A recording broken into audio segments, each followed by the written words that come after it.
Діарея поза грою. Актив Флора Дуо Плюс. Активна флора, активне життя. Вот опять какой-то бунт, требования. В Москве родственницы мобилизированных встали на колени у здания Министерства обороны с требованием вернуть их мужей и братьев домой.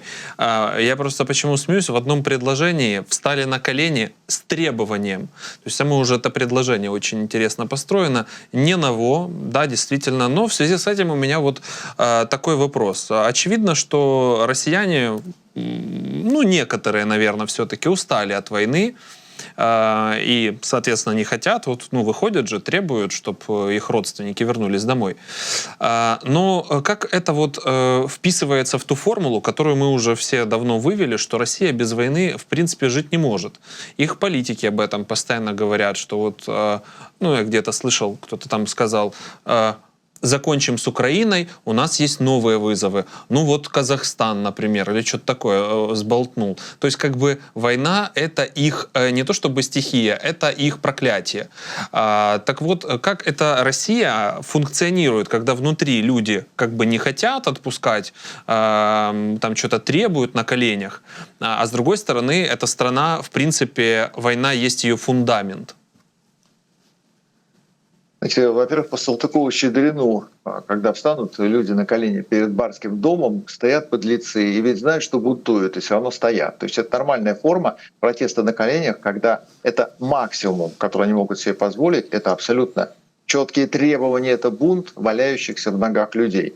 И мы помним, что поскольку Россия воюет всегда, и была точно такая же разборка с чеченцами, которые до этой минуты тоже были абсолютно свои, ну, как Украина. Не было поводов для войны, не было конфликта, были экономические интересы, была так или иначе там какая-то проблема, связанная с финансовыми потоками. Потом пошли на войну на Чечню, и вот тут появилось явление солдатской матери. И эти солдатские матери не валялись в ногах у власти, они ехали на войну и забирали своих детей.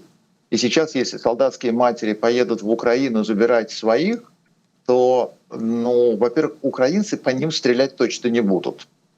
Вот это даже не нужно переспрашивать, как будет на это реагировать украинская сторона. По матерям, скорее всего, будут стрелять заградотряды. Рабоче-крестьянская Красная Армия, ну, то есть российские войска, по своим матерям стрелять точно будут. Это, вот, опять-таки, не требует никаких уточнений. Но если есть требования, не желание валяться в ногах, а требования. Если за год уже стало понятно, что война беспросветная, что доля невыносимая, и что нужно возвращать мужика из этого ада в мирную жизнь, тогда садишься и едешь. Потому что выторговать индульгенцию, валяясь в ногах у власти, не получится. Власть переступает через любого, а через униженного и подавно. Но тем более, что для России абсолютно правильно, для нее война — это главный функционал. И здесь вот пауза предыдущих десятилетий, она воспринимается теперь уже с легким недоумением и осознанием того, что на самом-то деле именно вот те 20 лет мирной жизни, ну чуть больше, ну с другой стороны, опять-таки, смотря что считать мирной жизнью, Советский Союз и Россия воюют всегда. Но вот эти 20 лет более-менее спокойной жизни, вот именно они аномалия. Это именно та картина мира, когда вдруг людям дали возможность спокойно пожить внутри страны, для себя, без внешней политики. Потому что мы помним, что до того советский человек был в обязательном порядке вовлечен в борьбу за мир во всем мире. И обязательно советские пионеры, советские комсомольцы, советские студенты, они были против, руки прочь от Нельсона Манделы. Свободу Анджели Дэвис. Плевать было на это Анджелу Дэвис 1000 раз. Но нужно было быть так или иначе обязательно вовлеченным в политические процессы. И Россия воевала всегда, и Советский Союз воевал всегда. И задача Советского Союза как государства — это была война. И именно поэтому самым главным был оборонный комплекс, самым главным был среднее машиностроение, тяжелое машиностроение Министерства обороны, и самым главным была армия, а армия, она имела дублирующий состав полного набора государственных институтов. Учебные заведения младшего школьного возраста армейские, среднего школьного возраста армейские, высшее армейское образование, армейская медицина, армейские институты какие? Вплоть до армейского института физкультуры. Не говоря уже о том, что было отдельно армейские опера и балет, театр советской армии, отдельные оркестры. То есть это было государство в государстве. Суть Советского Союза была в войне. Советский Союз воевал. И Советский Союз всегда открыто декларировал, что его задача на штыках принести мировую революцию, потому что пролетарии всех стран соединяться будут только в том случае, если к ним придет на подмогу русский, советский, коммунистический брат на танке, на истребители с ядерной боеголовкой, и вот только так можно будет наконец-то благоденствие пролетариата во всем мире так или иначе сделать явью, а не только теорией. Советский Союз — государство, созданное специально для войны. И нынешняя Россия, она в этом отношении всего лишь навсего повторяет наработку своих предыдущих поколений. И 20 лет тишины, 20 лет забвения, они очень напоминают вот тот период 20-летнего отсутствия высших мер наказания, когда при одной из императриц, но в силу ее религиозности, почему-то не казнили на Руси. Ну так получилось. Ну вот просто так вот повелела воля барышни, настолько перепуганной ответственностью своей личной на том свете, что она решила на этом свете 20 лет Российскую империю, несмотря на то, что у нее были очень серьезные претензии к податному населению, тем не менее не казнить. И Россия привыкла к тому, что 20 лет нет смертных казней. Вот сейчас Россия, нынешняя современная, отвыкает с большим, очень серьезным диссонансом от мирной жизни и возвращаются к тому, ради чего жил Советский Союз. Советский Союз жил ради того, чтобы помогать Анголе, ради того, чтобы помогать Кубе, для того, чтобы помогать Афганистану мирному во что бы то ни стало. И не было ни единого дня, когда Советский Союз не воевал. Это еще не все войны мы знаем, потому что огромное количество позорных страниц из учебника истории аккуратно вычеркнуты, потому что, например, война в Синьцзяне, когда Красная Армия вошла в Синьцзян-Уйгурский автономный округ на территории Китая, и, как всегда, по сценарию их там нет, потому что они назвались алтайцами, и воевали они против законной китайской власти, поддержав мятеж, а поскольку у главного мятежника, это конец 20-х, начало 30-х годов, эта война, у главного мятежника, у него личная охрана была из белогвардейцев, у главного китайского уйгурского мятежника была личная гвардия из белогвардейцев. И тогда Красная Армия пришила себе погоны и воевала совместно с белогвардейцами против законной китайской власти на стороне путчистов, потому что только так можно было утвердить мировую революцию в этом регионе. И в Государственном архиве документов лежат потрясающие артефакты той эпохи, той войны, когда, например, политрук, штабс-капитан Иванов провел политзанятия. То есть политрук и штабс-капитан — это совершенно взаимоисключающее. А то же самое, что на коленях требовали. Вот штабс-капитан и политрук — это тоже как-то не клеится. Но нужно было маскироваться. То же самое, как на Украину напали, их там нет. Ну, это всего-навсего шахтеры купили танки в военторге и поехали в ДНР, ЛНР. Во все времена. В Афганистан советская армия входила без знаков различия. Это была неизвестно какая армия, в форме советского образца, с пуговицами без звезд, с бляхами без звезд, без кокард и без буковки СА на погонах. Ну, потому что не понимаем, откуда вдруг взялись вертолеты, самолеты и танки, которые пришли освобождать Афганистан от афганцев. И Советский Союз воевал всегда. И Россия воюет теперь уже всегда. И Россия будет воевать. И Россия, она будет воевать ровно до тех пор, пока ей это позволяет. Мы видим, что мир это позволяет, поэтому вслед за Украиной обязательно будут страны Балтии. Во что бы то ни стало, будет Литва, дальше будет выход на Польшу, Латвия, Эстония, Молдова туда же в этот же список, но потому что унять хулигана не может никто. И теперь, на сегодняшний день, Россия — это страна воюющая, страна милитаризованная, страна с военной экономикой и страна с военной внутренней политикой. И внутри должно быть полное согласие, поэтому через какое-то время мы увидим, каким репрессиям подверглись эти жены мобилизованных. Не может быть, чтобы им позволили оставаться достаточно заметным явлением, при том, что в России нет средств массовой информации, поэтому мы-то с вами об этом узнаем, а Россия-то об этом не узнает. То есть в России никто даже не знает, что, оказывается, где-то на соседней улице есть какие-то чьи-то там матери или жены, и у них какие-то проблемы, и они в этой связи что-то такое даже делают. Тем и хороша Россия во все времена, что цензура, она давила абсолютно любые сведения, и Россия все-таки в качестве основного информационного источника во все времена пользовалась слухами. Слухи превосходили тиражом газету «Труд», у которой было 20 миллионов.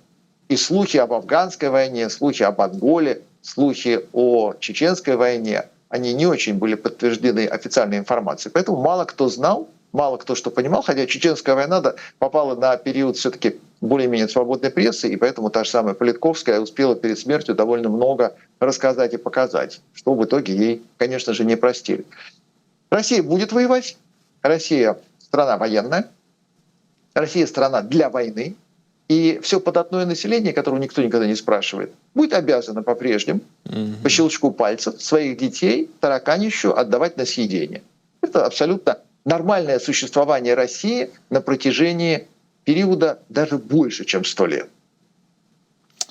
Да, да, действительно так. Давайте тогда поговорим о Казахстане, а точнее давайте рассмотрим треугольник: Афганистан, Казахстан и Россия. Вот сегодня сообщается, что Казахстан исключил Талибан из списка террористов. Касым-Жомарт Токаев говорит, что Казахстан вывел режим талибов из террористического списка, исходя при этом из соображений важности развития торгово-экономического сотрудничества с современным Афганистаном и понимание того, что данный режим является долгосрочным фактором.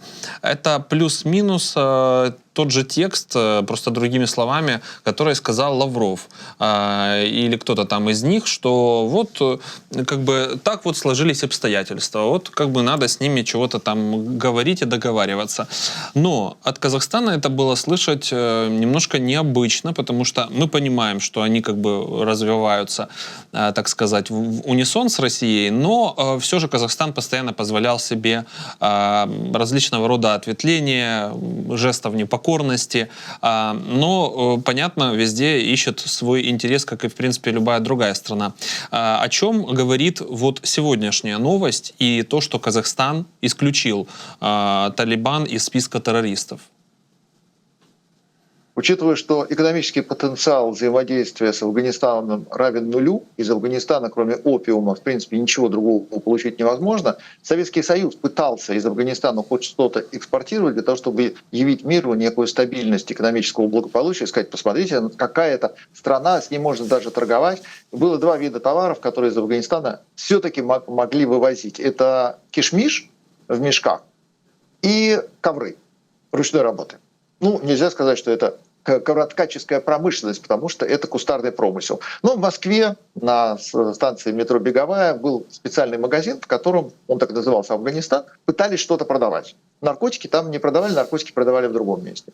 Когда тот же самый Казахстан делает вид, что экономический партнер, тем более на сегодняшний день власть талибов пришла туда навсегда, поэтому он выгоден и нужен, конечно, это не имеет никакого отношения, это всего-навсего ширма.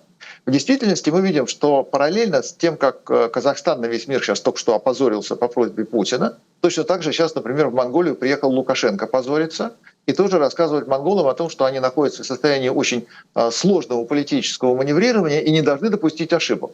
Вежливые монголы очень сильно удивились. Это с чего это вдруг? У них какие-то должны быть, во-первых, сложности, а во-вторых, о каком маневрировании идет речь.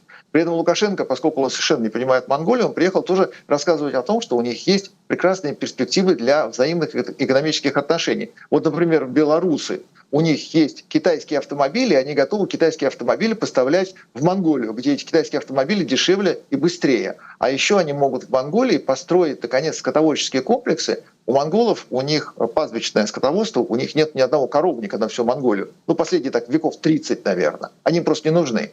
И белорусы рассказывают то же самое Лукашенко, что мы им коровники понастроим. Ну, как это у нас в Беларуси. А еще мы дадим им посевное зерно. Монголии, которая не занимается ничем, абсолютно с позитивным зерном связанным. То есть у них нет земледелия. В Монголии просто в почве это не растет.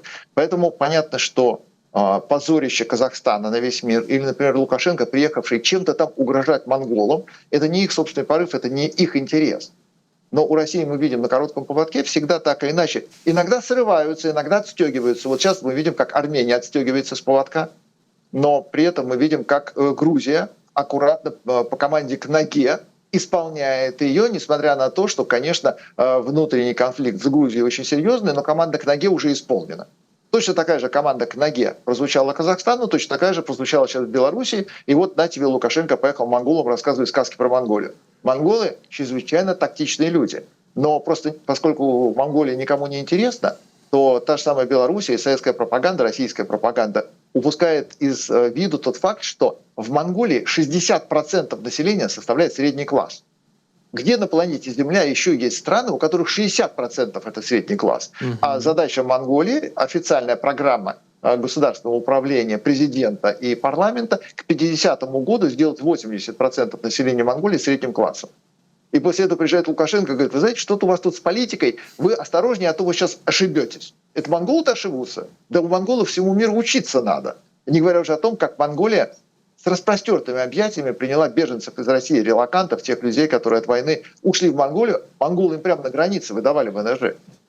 Просто потому, что ты из России убежал от Путина, вот тебе документы, пожалуйста, Монголия к твоим услугам. Вот за это, конечно, Монголию нужно обязательно пристегнуть на место. Она не пристегивается, Лукашенко поехал. И Казахстан, чудовищным совершенно образом показавший, что, оказывается, Талибан для всего остального цивилизованного мира абсолютно конкретно террористическая организация, для них экономический партнер, потому что экономика Казахстана не выживет без серьезных отношений с Афганистаном. Так наркотики в Казахстан оттуда приходят совершенно другими караванами, и легализовывать их никто не будет. И во все времена этот регион, который живет на своих наркотиках и на наркотиках из Афганистана, все-таки по опиуму Афганистан лидирует. Он даже золотой треугольник в Юго-Восточной Азии кладет на обе лопатки, потому что в Афганистане кроме опиума-то ничего и не растет. И в Казахстан эти поставки и так прекрасно налажены, и не нужно Талибан признавать чем бы то ни было или кем бы то ни было для того, чтобы все-таки от наркотического угара весь Казахстан вымер. Для этого не нужно никакого политического маневра. Путину нужно. Поэтому теперь нужно собирать коалицию государств, признающих Талибан приличными людьми. А зачем? Что меняется в мире от того, что террористов легализуют? Но когда ты легализуешь террористов здесь, в глазах других террористов ты становишься партнером. И поэтому, если ты признаешь перед всем миром Талибан, а потом показываешь, что, смотрите, я настолько велик, я могучая Россия, я самый главный Путин на земле, я могу любого из вас вернуть, хотите в ООН, хотите на международную политическую арену, но за это небольшие услуги. Хамас, ты не мог бы быстренько повоевать с Израилем? А то что-то мне Израиль не нравится, он слишком помогает той же самой Украине. Потому что противодроновые израильские ружья воюют в Украине, хотя на них написано, что они сделаны в Литве, именно поэтому Литва тоже будет следующей. И когда Путин показывает, что да я стратег, да я политик, да я фигура, вам какое отребье нужно легализовать и предъявить миру как серьезную политическую силу? Талибан? Пожалуйста. Хотите Хамас? Я и с Хамасом это сделаю. Хотите... Какие у вас есть еще террористические организации? Я готов обсуждать эти вопросы. Ну и вы мне окажете некоторые услуги. И понятно, что вот эти договорные отношения, неявные для мира, они были бы очень хороши, конечно, где-нибудь у Ассанжа. Но у Ассанжа сейчас, у Джулиана Ассанжа свои собственные проблемы. Хотя оттуда мы, в принципе, вправе ожидать не только от Христа Грозева подробностей этих договоренностей, но понятно, что это будет не сейчас. И мы видим, что продолжается международная политическая борьба влиятельных государств, и Россия по-прежнему на стороне зла. Вот она всю жизнь занимается тем, что она достает из грязи какое-то непотребство, предъявляет его миру как серьезных партнеров, и потом, например, в качестве послесловия к этому, исламский терроризм становится проблемой для всего земного шара, выращенный в пробирке Советским Союзом на зло Израилю. Хорошо, а на чьей стороне тогда Америка, Европа, которая не хочет, чтобы Россия проиграла? Вот это важный акцент. Она не хочет, чтобы проиграла. И когда мы начинаем забивать самолеты российские над российской территорией с западных установок Patriot, начинается вой. Только не на болотах, а уже, так сказать, на другой местности, что «ой, мы все боимся. Мы боимся, что то, сё, пятое, десятое». Вот Трамп тоже, Fox News, сказал, что ядерная угроза человечеству. Вот вы не представляете, насколько это все опасно. Процитирую. Тем временем у нас есть эти безумцы с ядерным оружием. Они могут нанести ущерб, о котором я даже не буду говорить. Это будет уничтожение. Вот что такое реальная угроза. Кого он имел в виду, безумцы, называя безумцем, мы пока что не знаем, потому что он не сказал точно, но можем догадываться. Все же вопрос таков, как бы на чьей стороне Европа и Америка? К слову о высказываниях Байдена и безумцы, когда Израилю нужно было серьезно заняться вопросом ядерной программы Ирана, то, во-первых, Израиль поехал в Иран и украл у них целых 2 грузовика с досье а во-вторых, взял и пристрелил главного разработчика их ядерной программы на перекрестке, прямо в голову. И если стоит серьезная проблема и испуг перед Западом, что некий безумец или группа безумных людей балует с ядерными спичками и запалит весь мир, тогда просто группа спецназа приезжает и решает вопрос на месте. Или 3 группы, или 5 групп. Сколько там в Голливуде серий про Альфу? Вот берем все эти серии, превращаем их в быль, и вся эта Альфа, вся эта Дельта и все остальные морские котики приезжают и решают вопрос. По крайней мере, мы же привыкли к тому, что именно так поступает государство. И Усаму бен Ладена именно так устранили. И вроде бы не стало никакой проблемы, и после этого нету никакой Аль-Каиды. Значит, оказывается, вопрос решаемый. Вместо того, чтобы сидеть с Усамой бен Ладеном за столом переговоров и уговаривать его перестать быть либо Усамой, либо Бен, либо Ладеном, его просто взяли и пристрелили. И оказывается, решается вопрос. Кстати, если не ошибаюсь, потом точно так же решили ряд других вопросов. Когда Саддама Хусейна провозгласили врагом, его повесили. А Муаммара Каддафи тоже пристрелили. Оказывается, Америка в состоянии решить любой вопрос. Но когда сейчас мы задаем себе такой же точный вопрос, на чьей она стороне, давайте оценивать дела, а не слова. Неважно, что говорит Америка. Оружием она при этом помогает. Но история Первой мировой войны, Второй мировой войны и нынешней Третьей мировой войны. Америка спокойно дала Европе уничтожить себя, Первую мировую. Потом вмешалась, и война закончилась. Во Вторую мировую Америка спокойно дала Европе возможность уничтожить себя. Потом вмешалась, и закончилась Вторая мировая война. Поэтому сейчас Украина идет всего-навсего разменной монетой в том же самом сценарии, когда совершенно позволительно тоже Америке, находящейся на большой дистанции экономики номер 1 на планете Земля, уничтожить Европе себя целиком и полностью, а потом спокойно, прекратив эту войну, вернуться в качестве победителя, а также спонсора, возрождающего экономику. Хотите еще разок Германии, запросто можно Франции, хотите, если война докатится, Испании, не говоря уже о том, что Чехии, Словакии, Польши, Румынии, Венгрии, Украины, Литвы, Латвии, Эстонии, Финляндии, Швеции. Те, кто погибнет от Путина, совершенно спокойно имеют шанс погибнуть под присмотром Америки и под риторику с минимальными поставками оружия. Мы за вас, и мы вам помогаем, и при этом мы попустительствуем вашему полному уничтожению, потому что гораздо выгоднее потом с изможденной страной, победителем, неважно, Россия это будет или Китай, договориться, а в вашу экономику влить деньги, которые скажутся на благополучии американцев в первую очередь. Что Первая мировая, что Вторая мировая война четко совершенно дали в качестве послесловия рост экономики, спасший Америку, помогший Америке, выручивший Америку и обогативший Америку. Даже депрессию Америка прекрасно пережила за счет того, что нищих в Европе, несчастных, разбитых, обездоленных было так много, что они были готовы, не доедая, покупать в Америке, как тот же самый Советский Союз, который у Форда купил завод автомобильный, потому что больше ему неоткуда было взяться. Купили на золото. Генри Форд, после этого прекрасно заработавший на Советском Союзе, в 1929 году поставивший под ключ завод, и Америка, которая под ключ поставила всю промышленность Советского Союза, начиная от Днепрогэса и заканчивая Магниткой, Америка прекрасно совершенно экономически сбалансировалась, прекрасно выиграла от этого. Советский Союз заплатил за это золото, после чего тот же самый Генри Форд, не то что не разорившийся, а ставший богаче благодаря строительству завода в России, помог НСДАП, фашистской Германии, стать силой политической, которая привела ко Второй мировой войне, в которую Генри Форд опять-таки выиграл и не проиграл, потому что его заводы не бомбили, и его портрет висел в кабинете у Гитлера. Поэтому очень выгодно, когда будет уничтожена Украина, будет уничтожена Германия, Великобритания, Франция, Испания, вся Европа.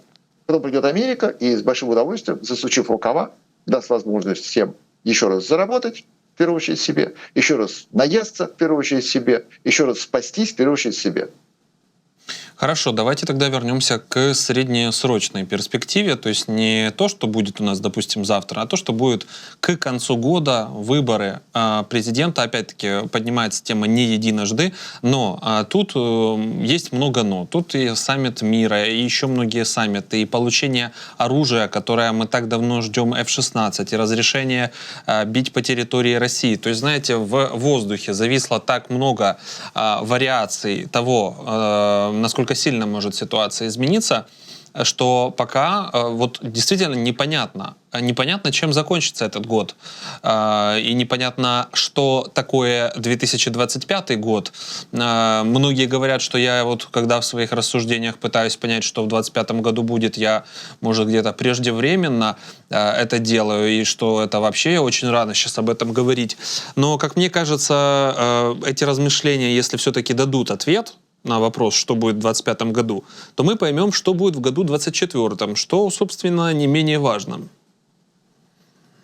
Вы очень правильно обобщили количество проблем, саммитов и уже ставших обязательными переговоров. Это говорит только об одном. Не о том, что мир готов что-то решать, а о том, что невероятно возросла роль мелких, никому не нужных политиков. Людей, на которых, в принципе, раньше никто не смотрел и никто даже не знал о их существовании. А теперь один саммит в Женеве, который собирает больше 100 государств, привлекает невероятное внимание. Швейцарии, которая давно уже никому не нужна. Из стран, которые, в принципе, ничего не решают. 100 стран — это кто такие приедут решать судьбу Украины в Женеву? Вы кто такие? Там должно быть на самом деле только 3 страны. Там должна быть Украина, Россия и Америка. Все. Больше никого там не должно быть. Потому что все остальные не то что в состоянии решить. Они, даже если рот не будут открывать, ничего не изменится. А если будут открывать, не изменится ничего. Но зато как респектабельно выглядит жизнь. Смотрите, у нас сегодня саммит, а завтра у нас Рамштайн. А после этого у нас еще парламентская сессия, а потом у нас ассамблея, а потом у нас еще Совет Безопасности. Мы очень значимые люди. Кто выиграл в результате Великой Октябрьской социалистической революции? Бюрократия. Она стала главной силой, она заменила собой аристократию, она заменила собой дворянство, она собой заменила самое главное — управление государством. Выгодоприобретателем стала новая советская бюрократия. Сейчас международная бюрократия наконец-то стала кому-то нужна. Раньше все эти Страсбурги, все эти Женевы, все эти Рамштайны, все эти Бонны и Парижи были никому не интересны. На сегодняшний день это ключевые точки принятия ответственных решений о судьбе планеты Земля, где ничего не будет решено. Женева что-то даст? Ничего она не даст. Туда придут авторитетные люди с озабоченными до пояса лицами. Они будут очень серьезно есть фуагра. Они вечером будут очень переживать за круассаном, поедая очередную таблетку фуагра на завтрак, виагра на вечер, о том, как бы им действительно всерьез изменить конфигурацию планеты Земля. С тем они спокойно уедут. И у себя дома они отчитаются о том, что, вы знаете, я был в Женеве. Вы знаете, что я там сказал? Вы знаете, как я там подумал? Вы знаете, насколько весомо я там выглядел? Вы видели мой галстук на этом фоне? Я там был очень к месту, я был прекрасен. Аплодисменты, переизберите меня, пожалуйста. На следующий срок добавьте мне зарплату, потому что я под бомбардировкой российской в Женеве еле выжил, каждую секунду смотрел на запасной выход в сторону бомбоубежища. Вы же понимаете, что в Европе война. Многие сразу поверят, что в Европе война и так далее. Поэтому мы с вами видим, что выгодоприобретателем этой войны, помимо очень устойчивой экономики Америки, является международная бюрократия, прекрасно совершенно освоившая эту тему. ООН уже даже неинтересно обсуждать.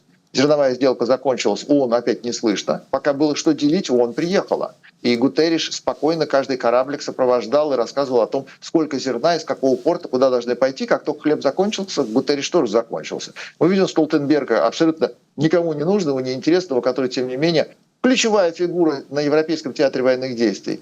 Он, опять-таки, ничего не в состоянии не то что изменить, ему даже, в общем-то, и говорить не о чем. Ну, он просто пустой. И будет огромное количество до конца года событий на фронте и политических сотрясаний в воздух, где очень ответственные люди, представляющие свои государства. Я не удивлюсь, если, например, Африка приедет туда же в Женеву, и какая-нибудь Зимбабве будет всерьез рассказывать о том, что она думает по поводу Украины. Вот очень, конечно, увлекательно узнать, что, оказывается, в Зимбабве тоже есть люди, которые дочитали буквально до конца и в состоянии более-менее сплести 3 слова в единую фразу, лишенную смысла и уж тем более значимости. Но Зимбабве там вполне может быть, потому что чем еще заниматься? Кто она такая, если она не поедет в Женеву? Тем более, что в Женеве вкусно кормят. Не такая человечина жареная, но свинина тоже неплохо. И поэтому мы на протяжении вот этого всего предыдущего периода, 2,5 года, с надеждой смотрели на Рамштайны, считали пакеты санкций против России. Кто-нибудь от этих пакетов санкций поперхнулся? Если бы пакеты санкций имели вес, то достаточно было бы одного первого, а не 14. Все 13 не сработали. И поэтому в мире ничего не поменяется.